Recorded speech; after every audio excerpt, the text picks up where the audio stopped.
Hi అండి, నేను మీ doctor Jyotsna, consultant gynaecologist, Medicure multi speciality hospital. So దీనికి ట్రీట్మెంట్ ఏం తీసుకోవాలి? డెఫినెట్గా దాని డయాగ్నోసిస్కి పెద్ద పెద్ద బ్లడ్ టెస్ట్, పెద్ద పెద్ద స్కాన్స్ ఏం అవసరం లేదండి.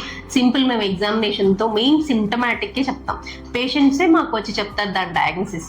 మేము డయాగ్నోస్ చేయడం కన్నా ముందు పేషెంట్సే డయాగ్నోస్ చేసి మా దాకా వస్తారు. దీనికి ట్రీట్మెంట్ ఏం చేసుకోవాలి అని అంటే, మేము యూజువల్లీ లూబ్రికెంట్స్ ఇస్తాము అండ్ నెక్స్ట్ హార్మోనల్ వెళ్ళొచ్చు. కానీ హార్మోనల్ కొంతమందిలో కాంట్రా ఇండికేటెడ్, అంటే లైక్ కొంతమంది అందరిలో హార్మోన్స్ యూస్ చేయగలిగే అవకాశం మనకు దొరకదు. అండ్ కొంతమంది హార్మోన్స్ యూస్ చేసినా సరే పెద్ద రెస్పాండ్ కారు. సో కొంచెం బెస్ట్ ఉన్న వాటిలో కొంచెం ఎక్సలెంట్ రిజల్ట్ ఇచ్చేది, బెస్ట్ రిజల్ట్ ఇచ్చేది అంటే ఎనర్జీ బేస్డ్ ట్రీట్మెంట్స్ ఉంటాయి. అంటే like lasers, hype, PRP treatments కూడా చేస్తాము. సో దానివల్ల మంచి రిజల్ట్ వస్తుంది.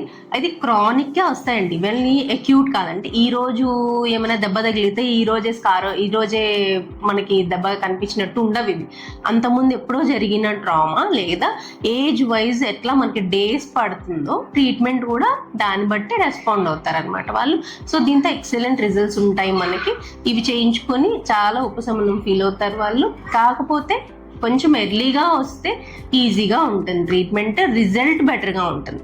మనం ఎంత లేట్ చేసి చూద్దాంలే ఎంత డిలే చేస్తే ఆ వచ్చే రిజల్ట్ కూడా అంత కొంచెం కష్టంగానే ఉంటుంది. So thank you. ముందుగానే చూసుకోండి, సెల్ఫ్ చెక్ చేసుకోండి, నెగ్లెక్ట్ చేయొద్దు. Stay healthy.